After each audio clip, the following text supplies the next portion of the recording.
បាទសូមជម្រាបសួរដល់លោកអ្នកបងប្អូនជាទីមេត្រីសម្រាប់ថ្ងៃនេះយើងខាងអង្គការមលោកសីយើងបានយើងរីករាយនឹងធ្វើការជាមួយនឹងលោកគ្រូដែលជាប្រធានអង្គការមួយដែលគាត់បានធ្វើការបិទនឹងបង្វែរការថែទាំជំនួសរបស់គាត់ទៅសហគមន៍ចឹងថ្ងៃនេះយើង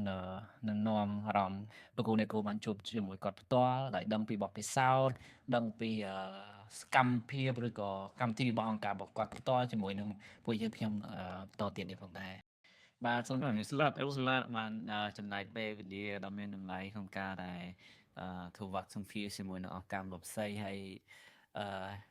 ជាបន្តចង់ឲ្យលោកគ្រូបានជួយណែនាំខ្លួនហើយឈ្មោះនឹងគឺពីវត្តគ្រូនៅក្នុងអង្គការរបស់គ្រូបាទមិនចេញគ្រូបាទជំរាបសួរខ្ញុំបាទឈ្មោះនីវម៉ៃនាយកប្រតិបត្តិនៃអង្គការថែទាំកុមារផ្កាយខ្ញុំឆ្នាំនេះមានអាយុ51ឆ្នាំបាទអរគុណច្រើនដែរលោកគ្រូបានចំណាយពេលដ៏មានតម្លៃដ៏ងាយដល់ចូលរួមផ្ដល់បទសម្ភាសន៍ដល់អង្គការលោកវិស័យយើងហើយជាដំបូងចង់ដឹងពីខាងអង្គការលោកគ្រូដែរអង្គការលោកគ្រូមានកម្មវិធីប្រមាណនៅក្នុងសហគមន៍របស់លោកគ្រូហើយលោកគ្រូបានផ្ដល់អីខ្លះដល់សហគមន៍លោកគ្រូបាទនៅអង្គការថែទាំកុមារផ្កាយបច្ចុប្បន្ននេះតទៅពីយើងស្មារតីកម្មហើយយើងផ្ដោតមកលើសហគមន៍យើងមានកម្មវិធី3សំខាន់កម្មវិធីទី1គឺសម្រាប់ទៅលើការអប់រំទី2ស្មារតីកម្មនិងកម្មវិធីទី3គឺកម្មវិធីសហគមន៍តែនៅក្នុងកម្មវិធីអប់រំហ្នឹងយើងមានកម្មវិធីតូចមានកម្មវិធីអប់រំហ្នឹងមានកម្មវិធីអប់រំក្រៅប្រព័ន្ធនិងអប់រំក្នុងប្រព័ន្ធអប់រំក្នុងប្រព័ន្ធមានន័យថាយើងបញ្ជូនកុមារដែលនៅក្នុងសហគមន៍ដងទាំងមូលហ្នឹងដែលយើងត្រូវ select ជ្រើសរើសតាមអ្វីដែលយើងជ្រើសរើសតាម criteria របស់យើងឲ្យទៅរៀនបញ្ជូនឲ្យគាត់ទៅរៀននៅសាលាបឋមសិក្សាគោលការណ៍ហើយនឹងសាលាជុកវ៉ាបាទអនុវិទ្យាល័យនិងរហូតដល់វិទ្យាល័យជុកវ៉ាអាហ្នឹងអប់រំក្នុងប្រព័ន្ធវិទ្យាហើយអប់រំក្រៅប្រព័ន្ធគឺយើងអប់រំបំពេញបន្ថែមមានន័យថាយើងមានតាំងពីអាយុ4ឆ្នាំមត្តេយ្យអាយុ5ឆ្នាំយើងបំពេញដើម្បីឲ្យកុមារហ្នឹងគាត់មានតែចេះមូលដ្ឋានគ្រឹះនៃអក្សរសាស្ត្រខ្មែរយើងចេះកខយ៉ាងទៅនៅលេខតិចតួចអញ្ចឹងដល់ពេលដែលគាត់មានអាយុដល់ពេលគាត់គ្រប់អាយុចូលថ្នាក់បឋមសិក្សាយើងបញ្ជូនគាត់ទៅសាលារដ្ឋតែម្ដងមានអញ្ចឹងមានថាគាត់ចេះខ្លះហើយមូលដ្ឋានគ្រឹះហើយបន្តមកថ្នាក់ទី1ទី2ហ្នឹងយើងមានបំពេញបន្ថែមពេលតាមវ័យមានន័យថាអាចព្រឹកអាចទៅសៀលអាស្រ័យទៅលើសាលារដ្ឋបាទមានន័យថាមកគាត់រៀនព្រឹកនៅសាលារដ្ឋគាត់អាចមករៀនថ្ងៃបន្ថែមគឺខ្មែរដូចគ្នាមានន័យថាយ៉ាងថ្នាក់ទី1ដូចគ្នាដើម្បីរំលឹកមានន័យថាគ្រូគាត់ជួយថែមតទៅនឹងអានធ្វើកិច្ចការផ្ទះអីទៅដើមដើម្បីបរិងឲ្យក្មេងហ្នឹងគាត់កាត់បន្ថយនៃការបោះបង់មានន័យថាបើអត់ចេះមានន័យថាគាត់បោះបង់គាត់ខ្មាស់គេដោយសារយើងមានបទពិសោធន៍យើងបង្កើតកម្មវិធីនឹងឡើងយ៉ាងពីមុនមកយើងជួយដល់កុមារដែលទៅរៀននៅសាលាបឋមសិក្សាវត្តជុំហើយយើងជួយដល់ក្មេងយ៉ាងធំព្រោះគាត់អត់បានចូលរៀនអញ្ចឹងគាត់បោះបង់យើងរកមូលហេតុអីបានគាត់បោះបង់អញ្ចឹងគាត់បោះបង់ដោយសារគាត់អាយុគាត់ច្រើនហើយក៏អត់ចេះអក្សរសាស្ត្រខ្មែរយើងពីមូលដ្ឋានគ្រឹះបាទអត់ចេះហើយទៅដល់គាត់ឃុំជាងគេទៅដល់នោះគាត់ខ្មាស់គេគាត់បោះបង់អញ្ចឹងហើយបានយើងចាប់ផ្ដើមបរៀនអាយុ4ឆ្នាំអាយុ5ឆ្នាំហើយបន្ថែមថ្នាក់ទី1ទី2មូលដ្ឋានគ្រឹះដើម្បីកាត់បន្ថយនៃការបោះបង់បាទហើយឥឡូវយើងចូលដល់ចំណុចទី2គឺសមារណកម្មយើងបានសមារណកម្មតាំងពីឆ្នាំ2018មកតាមស្របតាមទិសដៅរបស់ក្រសួងហើយណាមួយនៅក្នុងខាងអង្គការថែទាំកុមារផ្កាយការនាំមណ្ឌលថែទាំចំនួនហ្នឹងគាត់យ៉ាងតិចដែរបាទមិនសូវពិបាកដោយថាខាងមណ្ឌលខ្លះតើមានរហូតដល់100អីពិបាកតិចហើយបាទដោយសារកុមារផ្កាយគិតថាអាហារសុខភាពហើយនឹងការអប់រំសំខាន់សម្រាប់ក្មេងគឺ4ចំណុចសម្រាប់ក្មេងហ្នឹងបាទនឹងសំខាន់ជាងគេចឹងហើយបានអត់រើសចូលច្រើនបាទហើយចឹងទៅកុមារផ្កាយហាក់ដូចជាកន្លែងហ្នឹងមានដែលដូចណយផលតិចតែយ៉ាងតិចដែរបាទហើយសមារណកម្មដែល2018ស្របតាមទិសដៅរបស់ក្រសួងគុំកិច្ចយើងធ្វើសមារណកម្មហើយសប្តាហ៍ថ្ងៃនេះក្មេងនៅក្នុងសមារណកម្មដែលមាន10នាក់ហ្នឹងគឺយើងមានស្រី4នាក់ប្រុស6នាក់បាទ គាត់នៅមាននៅសហគមន៍លោកយើងនេះនៅសែនសុខហើយនៅក្នុងភ្នំពេញ បាទ បាទអញ្ចឹងក្មេងខ្លះក៏ឥឡូវគាត់បានចេញធ្វើការហើយគាត់មានរៀបការហើយយ៉ាងដែរ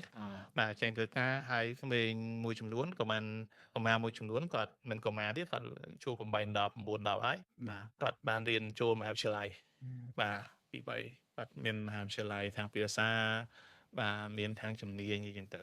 បាទអញ្ចឹងយើងកុមារដែលនៅតូចៗនៅក្នុងដែលយើងមើលថែថ្ងៃដែលយើងតាម follow up ប៉ុន្តែមិនមែនថាយើងចោលខាងសមាជិកអ្នកដែលធំៗយើងនៅតែតាមមើលចាំព្រោះទូគាត់ការឲ្យក៏ដោយប៉ុន្តែដោយសារតែគាត់នៅម្ដលយូរនៅកន្លែងបាទផ្ទះថែតំជំនួសទីយូរចឹងនៅតាមមើលថែបាទហ្នឹងតាក់ទងសមាជិកកម្មបាទហើយបន្តមកកម្មវិធីទី3យើងកម្មវិធីសហគមន៍កម្មវិធីសហគមន៍នេះគឺកម្មវិធីដែលធំបាទបន្ទាប់ពីអប់រំបាទតបអប់រំហើយយើងមកកើតកម្មវិធីសហគមន៍ឡើងទី1យើងគិតឃើញថាបើយើងជួយដូចខ្ញុំលើកឡើងខាងដើមអញ្ចឹងបើយើងជួយតែកុមារតែយើងអាចបានជួយគ្រួសារអានេះជាបញ្ហាអញ្ចឹងកម្មវិធីសហគមន៍យើងមានកម្មវិធីemergency support មានន័យថាយើងជួយគ្រួសារណាដែលយើងមើលឃើញបន្ទាត់បាទអត់មានកជួនកាលអត់មានគាត់ត្រូវការរយទៅពេទ្យអត់មានយើងមិនថាតែក្មេងនៅក្នុងកម្មវិធីយើងទេកុមារឬក៏ឪពុកម្ដាយក្នុងកម្មវិធីទៅក្នុងសហគមន៍ហ្នឹងបាទបើសិនតែមានអ្នកមកប្រាប់ប្រធានភូមិមានអីមកប្រាប់ឬក៏ខាងសង្គមយើងចោះទឹកភើផ្ទាល់យើងជួយបាទជួយគាត់ជាអង្គជួយគាត់ជាជំរុញជនការបដិសនយើងអាចជួបផ្ទះឲ្យដល់ចឹងទៅអាហ្នឹង emergency support យើងបាទហើយក្រៅពី emergency support ដែលនៅឆ្នាំ2022អង្គការថែទាំកម្ពុជាចាប់ផ្ដើមកម្មវិធីមួយគឺជួយគ្រួសារឲ្យមានមុខរបរបរិយាមុខរបរដែលកម្មវិធីនេះដាក់ឈ្មោះថា Family Revolving Fund បាទ Revolving Fund មានន័យថាក្នុងគ្រួសារហ្នឹងបើសិនជាតែយើងចុះអាសេសមើលទី1កូននៅក្នុងគ្រួសារយើងនៅក្នុងកម្មវិធីរបស់យើងហើយគាត់ចង់មានន័យថាឪពុកគាត់មានគាត់ធ្វើការសំណងឬអីចឹងទៅតែម្ដាយនៅផ្ទះបាទគាត់មានលក់អីប៉កប៉ុន្តែបាទលុយបាទថាវិការដាប់ទុនអញ្ចឹងគាត់មកស្នើមកយើងអញ្ចឹងយើងក៏ចុះអាសេសមើលត្រូវការមកអញ្ចឹងយើង Family Revolving Fund នេះយើងជួយតាំងពី2022ហើយក្នុងគ្រួសារយើងអត់ឲ្យលើសពី300ទេបាទក្នុងមាន50មាន100មាន200មាន1300តែអត់ឲ្យលើស300បាទទៅ300ដោយសារអីយើងពិបាកទៀតដែរមានន័យថាយើងអត់យល់ការប្រាក់ពីគាត់ទេយើងជួយគ្រួសារហ្នឹងប៉ុន្តែអត់ចូលរួមចំណែកមកវិញមានន័យថាគាត់បង់មកខែប្រហែលមួយខែ5000 15000តាមលទ្ធភាពដែលគាត់រកបានបាទគាត់ឲ្យវិញអាលុយដែលយើងប្រមូលបានមកវិញហ្នឹងយើងយកទៅជួយគ្រួសារមួយទៀតយើង7អញ្ចឹងហើយបានយើងដាក់ថា revolving fund បាទ revolving fund បាទយើងបាទអញ្ចឹងគ្រួសារហ្នឹងយើងជួយរហូតឆ្នាំក្រោយយើងមានលុយទៀតយើងជួយបាន7 8គ្រួសារយ៉ាងទៀតទៅបាទហ្នឹងគឺកម្មវិធីហ្នឹងហើយនៅក្នុងកម្មវិធីសហគមន៍ហ្នឹងដែរក៏យើងមាន parent meeting បាទមាន parent meeting យើងពីមុនយើងធ្វើរាល់2ខែម្ដងប៉ុន្តែដោយសារខាងអប់រំឥឡូវគាត់ប្រជុំម៉ែច្រើនហើយយើងប្រជុំម៉ែដោយសារតែខាងពុកម្ដាយក្មេងគឺសំខាន់បំផុតបើសិនតែពុកម្ដាយអត់ចូលរួមបាទអត់ចូលរួមក៏អត់ដឹងថាកូនគាត់រៀនមិនទេអញ្ចឹងគាត់ទៅ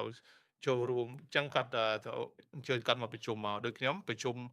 អញ្ចឹងខាងសហគមន៍ប្រជុំដើម្បីចង់ដឹងថាគាត់មានផលលំបាកអ្វីខ្លះបាទមានផលលំបាកអ្វីខ្លះដើម្បីយើងដឹងថាអូខេផលលំបាកគាត់ចេះយើងអាចទៅប្រជុំជជែងគ្នាថាយើងគួរតែធ្វើអ្វីបន្តទៀតសម្រាប់គ្រួសារបាទហ្នឹងគឺកម្មវិធីប្រជុំម៉ែហើយតែយើងមានកម្មវិធីគេហៅថា Child Event ក្នុងសហគមន៍ហ្នឹងណាបាទ Child Event អញ្ចឹង Child Event ហ្នឹងយើង2ខែម្ដងយើងធ្វើ Child Event ហ្នឹងយើងបង្កើតប្រធានបទផ្សេងទាក់ទងនឹងការអប់រំទាក់ទងអនាម័យថែរក្សាខ្លួនប្រាណហើយនឹងការការពារខ្លួនបាទពីការលោភពានហ្នឹងទៅបាទបញ្យល់រឿងលំអតិកូនខ្មែរយើងដាក់តិចទេប៉ុន្តែបរិយាកាសឲ្យដឹងតិចបាទពីដែលមកក្រៅពីប៉ាម៉ាក់មកយោអ្នកផ្សេងមកយោយើងដឹងថាយ៉ាងម៉េចកើតឡើងបាទគេយើងបញ្យល់ហ្នឹងអាហ្នឹងយើងបង្កើត2ខែម្ដងបាទយើងធ្វើរៀងរាល់2ខែម្ដងកម្មវិធីសហគមន៍ដែរ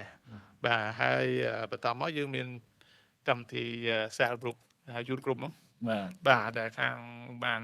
គំនិតយោបល់ពីខាងលោកស្រីតាំងពី2017មកយើងបង្កើតយើងបន្តរហូតមកអានេះគ្រូធារីហើយនិងគ្រូសគុណគាត់ជួយបាទបន្តបដាជួនកាលផ្ញើមេរៀនអីហ្នឹងទៅសយយើងសយអាចមកជួយមើលយើងទៅបាទនេះគឺការសហការគ្នាហើយយើងជួយកុមារទាំងអស់គ្នាក្នុងសហគមន៍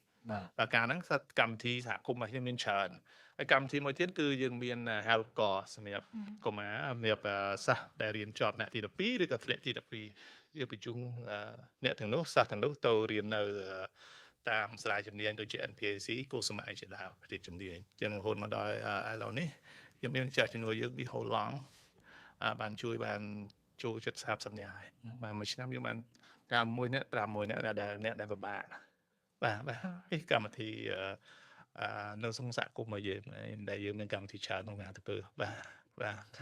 ចាប់អារម្មណ៍មែនទែនសម្រាប់ការផ្ដល់បតិតងការតាមដល់សហគមន៍នៅកន្លែងនេះផ្ទាល់បាទលោកគ្រូខ្ញុំចាំដឹងផងដែរថាដោយសារតែយើងជាអង្គការមួយផ្សេងដឹងយូរហើយថាខាងលោកគ្រូជាការមានថាអង្គការថែទាំកុមារផ្កាយជាដៃគូបាទហើយជាដៃគូពិសេសទៀតហើយក៏ដឹងតែមិនថាលោកគ្រូបានបិទនៅ mobile ហ្នឹងក៏បានជោគជ័យមែនទែនចង់ដឹងថាលោកគ្រូបានស្គាល់អង្គការមួយផ្សេងហ្នឹងតាំងពីឆ្នាំណាដែរមកហើយជាដៃគូយ៉ាងម៉េចដែរលោកគ្រូបាទតាមពិតទៅពេលខ្ញុំមកធ្វើការនៅសហគមន៍នេះខ្ញុំចាប់ផ្ដើមធ្វើនៅសហគមន៍ឆ្នាំ2015នៅសហគមន៍ភូមិដូងយ៉ាងនេះយើងដំណើរការតិចតួចទេមកធ្វើតាំងពីមុននឹងវ៉ែទៅទៀតបាទអញ្ចឹងដល់ពេលយើងចាប់ផ្ដើមវ៉ែយើងចាប់ផ្ដើមខ្ញុំពេលដែលខ្ញុំមកធ្វើការបាន2ឆ្នាំ2016ចូល2017ខ្ញុំតាមរយៈលោកមេស្រីបាទគាត់ចាប់ផ្ដើមណែនាំព្រោះលោកមេស្រីគាត់កាលពីមុននៅមណ្ឌលថែទាំជំនួសហ្នឹងគឺគាត់ធ្វើការសហការមួយខាងលោកវិស័យគាត់ស្គាល់លោកវិស័យđangវយូមុនខ្ញុំទៀតហើយគាត់បានឃើញខ្ញុំនៅសហគមន៍នេះគាត់ចាប់ផ្ដើមឲ្យផ្ដល់ឱកាសឲ្យខ្ញុំជួបមួយខាងលោកវិស័យចូលរួមអីចឹងទៅអញ្ចឹង2017ខ្ញុំចាប់ផ្ដើមចូលរួមជាមួយសកម្មភាពមួយអង្គការលោកវិស័យមានវគ្គបណ្ដុះបណ្ដាលអីផ្សេងជាមួយក្រសួងគប់កាយបាទចូលរួមវគ្គបណ្ដុះបណ្ដាលទៅដូច Child Protection Policy អីជាដើមហើយក៏ចូលរួមទៅតាមបណ្ដាខេត្តមានទៅបាត់ដំបងមានទៅសៀមរាបទៅ study tour ខាងសហគមន៍បាទហើយ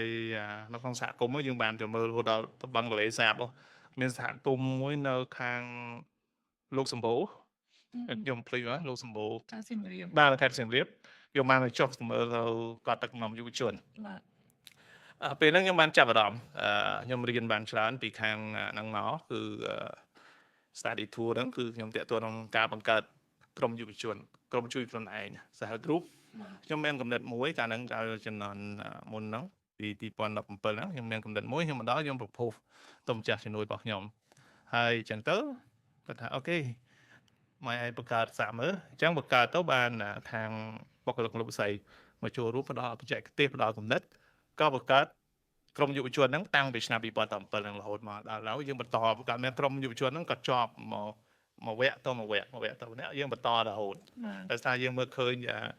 យុវជនរបស់យើងកាលណាការចូលរួមអញ្ចឹងធ្វើទីមួយគាត់បានទទួលការបណ្ដុះបណ្ដាលគាត់មានគំនិតច្រើនក្នុងការចូលរួមហើយគាត់មានភាពក្លាហានបាទអញ្ចឹងយើងរៀនច្រើនមែនទែនពីមលវិស័យតាំងពី2017មកបាទយើងឃើញថាលោកគ្រូបានបញ្ហាខ្លះតែតនឹងការថែទាំពីមុននៅក្នុងមណ្ឌលអង្គការលោកពីមុនគាត់ថែទាំនៅក្នុងមណ្ឌលហើយក្រោយមកបានសហការនៅអង្គការលោកវិស័យហើយលោកគ្រូបានមើលឃើញពីការថែទាំនៅក្នុងសហគមន៍ហើយលោកគ្រូបានមានផែនការកម្រងការបិទនៅ mobile ហើយការផ្ដល់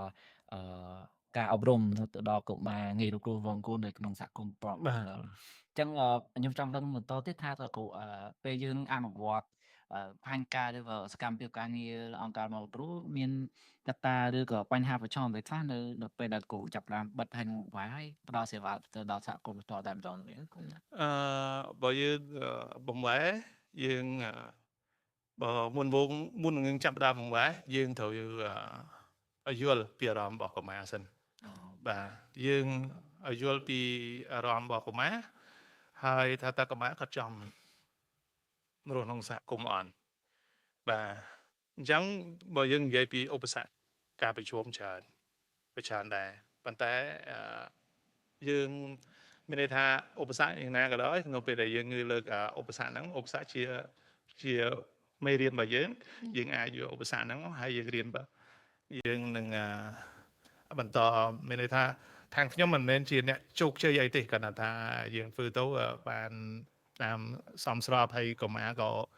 គាត់បើអញ្ចឹងណាបាទមិនមែនមានអ្នកជោគជ័យអីទេតែបញ្ហាប្រឈមទី1យើងអាចទាក់ទងនឹងឪពុកម្ដាយរបស់កុមារយើងពិបាកនិយាយដោយសារតែឪពុកម្ដាយខ្លះក៏អត់ចង់ទទួលកូនបាទហើយទី2អាជ្ញាធរជួនកាលបើសិនជាយើងអត់សូវបុគ្គលិកនឹងអត់សូវប្រកែតំណែងមួយអាជ្ញាធរក៏ពិបាកដែរបាទយើងទៅនិយាយប៉ុន្តែមិនពិបាកអីខ្លាំងប្រហែលទេព្រោះអាជ្ញាធរគាត់យល់ពីទិសដៅហើយព្រោះអាជ្ញាធរសិតតែចូលរួមប្រជុំជាមួយខាងលោកស្រីគឺទៅប្រជុំជាមួយខាងក្រសួងបានណែនាំរួចទៅហើយបញ្ហាទី2គឺប្រឈមមួយទៀតគឺយើងជាមួយម្ចាស់ជំនួយដែរបាទម្ចាស់ជំនួយបើសិនជាយើងលើកខេត្តផលនឹងការយើងចង់ប្រវែមកសហគមន៍ហើយអឺចាស់ជំនួយអត់យល់ព្រមក៏យល់បាក់ដែរតែយើងអាចនិយាយបើកចំហទាំងអស់គ្នាទាំងខ្លួនយើងផ្ទាល់ទាំងអ្នកដឹកនាំផ្ទាល់ទាំងម្ចាស់ជំនួយនិយាយពីមូលហេតុខ្ញុំជឿថាអត់បញ្ហាទេបាទអញ្ចឹងបញ្ហាប្រឈមយើងមានច្រើនណាស់បាទប៉ុន្តែបញ្ហាទាំងនោះយើងអាចដោះស្រាយមិនមែនអាចដោះស្រាយបានមិនមែនជាបញ្ហាធ្ងន់ធ្ងរនោះទេបាទហ្នឹងហើយអរគុណច្រើនលោកគ្រូសម្រាប់បទពិសោធន៍របស់យើងតទៅការដឹកនាំវាយហើយយើងឃើញថាសម័យរហូតដល់បច្ចុប្បន្ននេះតទៅដល់គោលនយោបាយរបស់ក្រសួងនេះឃើញថាការទុកដាក់ឬការថែទាំជំនួសចំពោះកុមារនៅក្នុងមណ្ឌលជាជំរើសចុងក្រោយបាទហើយគាត់លើកទឹកចិត្តឲ្យយើងមានសេវាកម្មរបស់យើងហ្នឹងទៅដល់សហគមន៍ផ្ទាល់តែម្ដងបាទជៀសវាងការដកហូតកុមារដោយមិនចាំបាច់ចូលទៅក្នុងការថែទាំក្នុងមណ្ឌលបាទហ្នឹងហើយគ្រូលោកអាចផ្ដល់ជាចំណុចខ្លះថាជាលទ្ធផលល្អយ៉ាងម៉េចប្រហែលចំណុចខ្លះដែលមកលោកអ្នកជាអ្នកស្ដាប់ដើម្បីមានន័យថាពីមុនគ្រូថែទាំនៅក្នុងមណ្ឌលប៉ុន្តែឥឡូវនេះការសេវារបស់គ្រូគឺមកដល់សហគមន៍តែម្ដងអញ្ចឹងឃើញថាលទ្ធផលគ្រូអាចចែកចាយនៅចំណុចជាសំខាន់តើតលទ្ធផលដល់លោកអ្នកបងប្អូនដែលបានទស្សនាវីដេអូនេះផងដែរបាទតើទៅនឹងមុននឹងយើងឡើងដល់ចំណុចនេះយើងមានការបាក់ច្រើនដូចខ្ញុំលើកឡើងនៅសំណួរមុនអញ្ចឹងប៉ុន្តែនៅពេលដែលយើងមកដល់សហគមន៍យើងមកដល់កុំបែបមកដល់សហគមន៍យើងមានការងារច្រើនហើយយើងក៏ធ្វើមួយកុមារបាទហើយលទ្ធផលចំពោះកុមារគឺកុមារសប្បាយចិត្តបាទទី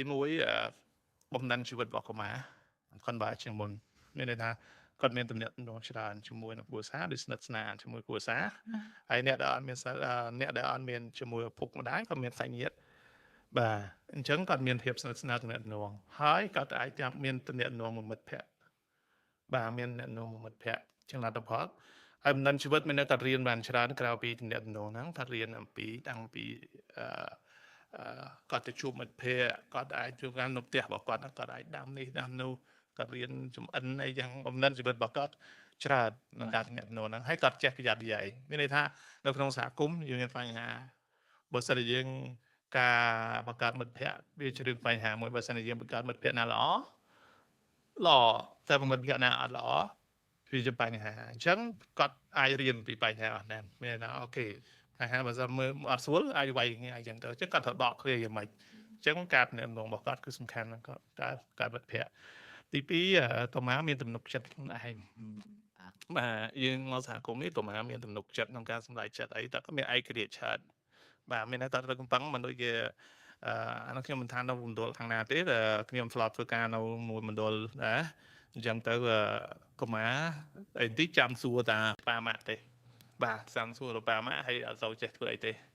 បាទតែមកសហគមន៍គឺច្រើនយើងបានល្អច្រើនអញ្ចឹងណាគាត់ស្គាល់សាច់ញាតិរបស់គាត់សប្បាយចិត្តច្រើនផ្លូវចិត្តណាទៅនឹងផ្លូវចិត្តហើយមកខាងសហគមន៍យើងសម្រាប់សហគមន៍ខាងបើសិនជាយើងតាក់ទងនឹងការចំណាយវិញបាទការធ្វើក្នុងសហគមន៍មកយើងចំណាយវិញយើងចំណាយមិនសូវច្រើនបានប៉ុន្តែយើងបានទៅដល់ក្មេងច្រើនបាទ ចំណាយឧទាហរណ៍ថវិកាមុនឧទាហរណ៍ក្នុងក្មេងម្នាក់ហ្នឹងយើងចាយ$5,000ក្នុងមួយឆ្នាំក្មេងម្នាក់ណាប៉ុន្តែបើសិនជាយើងយក$5,000ហ្នឹងយើងមកចាយនៅក្នុងសហគមន៍យើងបានច្រើន បាទយើងបានច្រើនហើយសកម្មភាពដែលយើងជួយហើយយើងបើយើងតាក់ទងអារម្មណ៍បុគ្គលិកក៏យើងកាត់បន្ថយ stress ច្រើនដែរខ្ញុំជឿថានៅក្នុងមណ្ឌល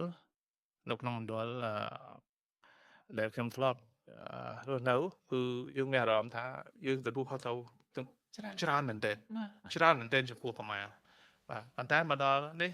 យើងមិនថយការទទួលខុសត្រូវរបស់យើងចែកនិយាយឲ្យសាច់ញាតិទទួលខុសត្រូវហើយកម្មាខ្លួនឯងក៏រៀនការទទួលខុសត្រូវដែរបាទតបចេះប្រយ័ត្នប្រយែងផងដែរអញ្ចឹងអាហ្នឹងជាចំណុចមួយដែលយើងធ្វើការសហគមន៍យើងកាត់បន្ថយ stress ច្រើនដែរបាទបើយើងកាលមុនយើងមកមួយថ្ងៃយើងគិត24ម៉ោងក្នុងមណ្ឌលយើងគិតដល់ពីបញ្ហាផ្លាយតែកូនឆ្លងមានន័យថាកូនផ្លោះរបងទៅនេះទៅនោះទៅសាលាទៅផ្លាយកិច្ចទៅណាទៅណីចឹងយើងបារម្ភដែរតែបើយើងមកសហគមន៍សាច់ញាតិចូលរួមទទួលខុសត្រូវយើងក៏ចូលរួមទទួលខុសត្រូវដូចគ្នាតែទួលនឹងការរៀនសូត្រយើងតាម follow up អីចឹងទទួលខុសត្រូវដូចគ្នាគឺកាត់បន្ថយការទទួលខុសត្រូវហើយមួយទៀតខាងចាស់ជំនួយយើងក៏សប្បាយចិត្តដែរនៅពេលដែលយើងឃើញការងារផ្ទាល់របស់យើងហើយយើងទៅដល់ផ្ទះវិញបើនិយាយពីអារម្មណ៍វិញបុគ្គលិកទៅដល់ផ្ទះវិញយើងសំណានលក់សួរបន្តិចអត់តែនៅយប់ឡើងខ្ញុំកាលខ្ញុំធ្លាប់ខ្ញុំលើកទីហោខ្លួនឯងកាលខ្ញុំនៅមណ្ឌលយប់ឡើងគឺវាមានការអីយើងត្រូវទទួលខុសត្រូវទៅជូនទៅនេះជូនទៅពេទ្យជូនកាវាយគ្នាទៅជូនទៅប៉ុកធំបាទអញ្ចឹងដល់ពេលយើង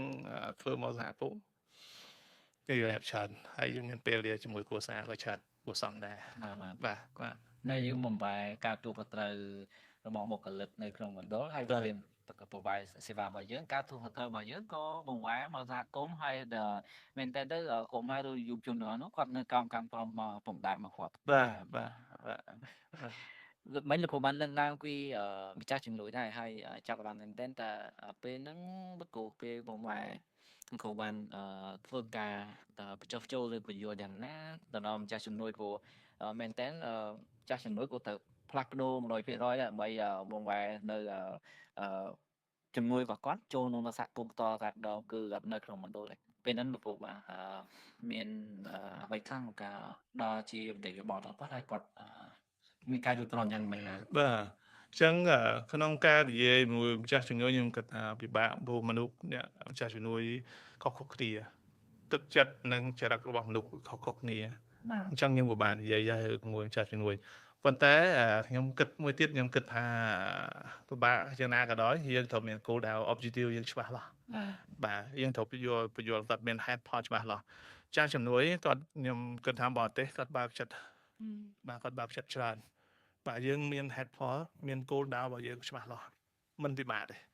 បាទមិនពិបាកទេតែយើងទៅកុំវ៉ែទៅសហគមន៍យើងធ្វើអីគេខ្លះជួគាត់បរទេសគាត់ពិបាកដោយសារគាត់បញ្ចាំឲ្យក្មេងទៅសហគមន៍បុគ្គលិកគាត់អត់សូវយកចិត្តទុកដាក់ទៅលើក្មេងហើយលេងយកទៅលេងចោលអញ្ចឹងអ្វីដែលគាត់បារម្ភពួកគាត់ចំណាយពេលវេលារីកលុយមកឲ្យមកផាំងជួយក្មេងហើយយកក្មេងទៅដាក់ចោលក៏អត់កើតដែរអញ្ចឹងយើងត្រូវបញ្យល់ថាយើងមានបុគ្គលិកណាខ្លះដែលចោះជួយក្មេងហើយយើងមានសកម្មភាពអីខ្លះអញ្ចឹងបើសិនជាយើងធ្វើអាហ្នឹងយើងមាន objective នឹងច្បាស់លាស់មាន plan របស់យើងច្បាស់លាស់ម្ចាស់ជំនួយមិនពិបាកគាត់នឹងសប្បាយចិត្តហើយយើងនឹង follow up យើងអាច report ទៅគាត់អាចទៅជួបមួយគាត់ទៅពេលដែលយើងចុះហើយយើងសារបន្តិចទៅ1 2ហ្នឹងយើងមានសកម្មភាពនឹងល្អយើងជឿម្ចាស់ជំនួយនឹងបន្តទៅទៀតហើយបាទអញ្ចឹងសំខាន់គឺគម្រោងរបស់យើងច្បាស់លាស់ objective របស់យើងឲ្យមាន headផលរបស់យើងបុគ្គលិកដែលចុះទៅត្រូវមានឆន្ទៈខ្ពស់ធ្វើការមួយសហគមន៍ហើយយើងបង្ហាញទៅគាត់ទៅខ្ញុំជឿថាមិនពិបាកទេមិនពិបាកទេបាទនៅយើងគឺសំខាន់គាត់ head និងផលបាទ head និងផលនៅតែកាលណាយើងបញ្យល់ head និងផលច្បាស់លាស់គោលម្ដងរបស់យើងច្បាស់លាស់គម្រោងរបស់យើងច្បាស់លាស់មិនពិបាកទេបាទដឹងទេលោកគ្រូអរគុណចាស់ចែកចាយពីបទពិសោធន៍នេះហើយយើងឃើញថាបើសិនជាយើងមានផែនការច្បាស់លាស់ហើយមានការស្នើទៅម្ចាស់ជំនួយច្បាស់លាស់ហើយយើងមានបុគ្គលិកមានថាគោលដៅរបស់យើងបាទគុណធាតុរបស់យើងក៏កុមារនៅក្នុងសហគមន៍ ហើយមែនតើខ្ញុំគិតថាដោយលោកគ្រូលោកបានលើកថាម្ចាស់ជំនួយសប្បាយចិត្តទៅវិញទេដែល បាទ ថវិកាឬក៏ជំនួយរបស់គាត់បានផ្ដល់ទៅដល់សហគមន៍ បាទ ហើយនឹងទៅដល់ក្រុមហ៊ុនបន្តដែរបាទ បាទ ហើយការចំណាយហ្នឹងក៏បានកាន់តែថយដូចលោកគ្រូបានលើកដាក់តែប៉ុណ្ណឹងហ្នឹងហើយលោកគ្រូជាផែនការបន្តសម្រាប់ការផ្ដល់សេវានៅសហគមន៍លោកគ្រូមានផែនការអីបន្តទៀតសម្រាប់ការ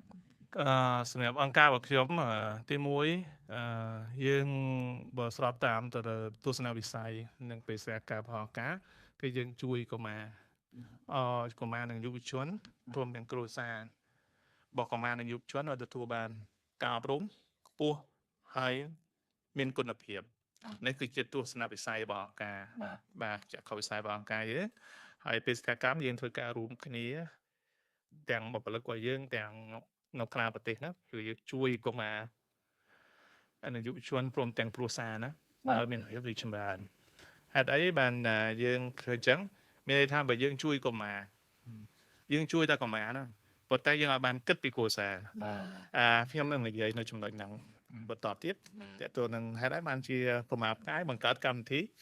សហគមន៍ឡើងបាទអញ្ចឹងទិសដៅ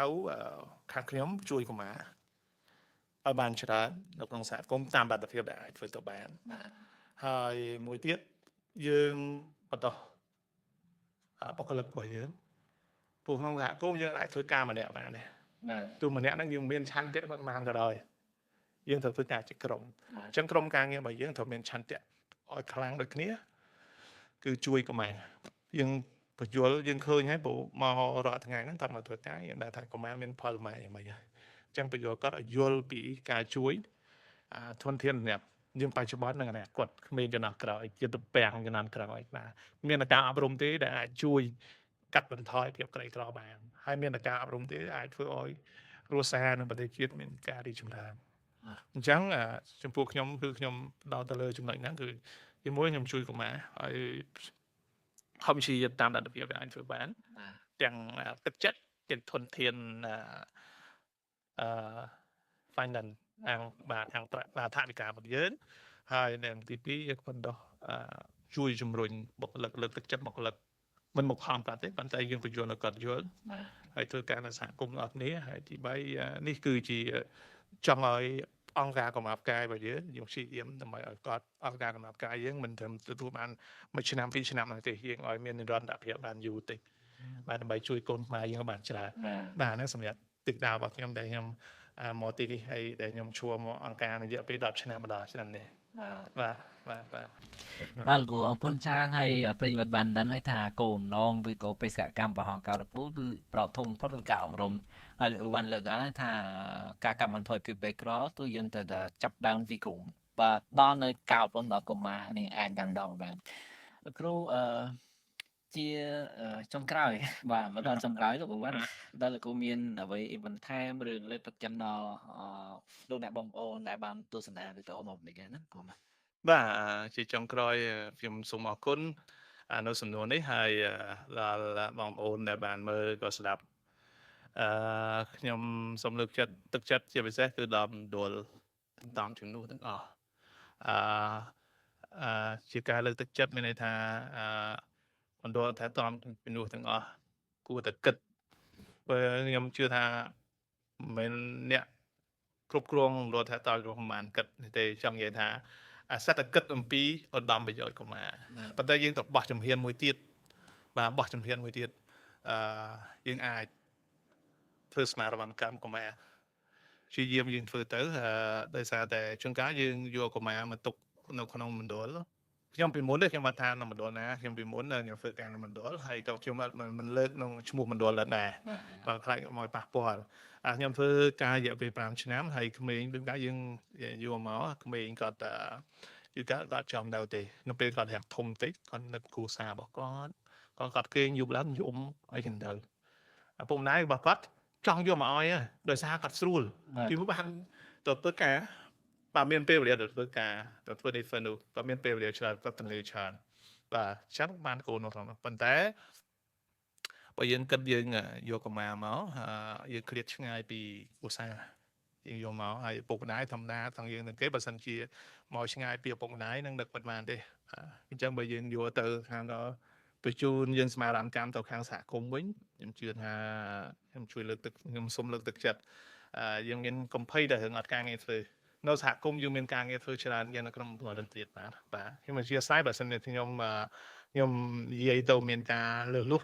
សូមអធិស្ឋានហើយកុំមែនអួតអាងហើយកុំមែននេះដែរបាទនិយាយតែអ្វីដែលយើងបានអនុវត្តឃើញពិតពួកខ្ញុំធ្វើការនៅសហគមន៍វាយូរឆ្នាំមកហើយបាទអញ្ចឹងទៅយើងមើលឃើញថាជួនកាលក្នុងមណ្ឌលការខ្ញុំនៅក្នុងមណ្ឌលខ្ញុំគិតចឹងដែរថាបើចេញមកនៅក្នុងសហគមន៍ខ្ញុំបាទយកអត់មានការងារធ្វើដែរភ័យខ្ញុំអ្នកត្រៀមខ្លួន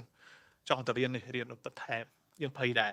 ប៉ុន្តែនៅពេលដែលយើងមកធ្វើការនៅសហគមន៍យើងមានកម្មវិធីច្រើនបាទយើងមើលឃើញច្រើនមកវងខ្ញុំមកឃើញតែមួយឯងប៉ុន្តែដល់យើងអនុវត្តយូរយើងមើលគួរបង្កើតកម្មវិធីនេះមួយទៀតអញ្ចឹងកម្មវិធីនេះបានដល់ប្រមាណបាទដល់អ្នកដល់គ្រួសារបាទដល់គ្រួសារអញ្ចឹងធ្វើការនៅសហគមន៍កាត់បន្ថយហានិភ័យច្រើនដែរវាមិនមែនថាហាត់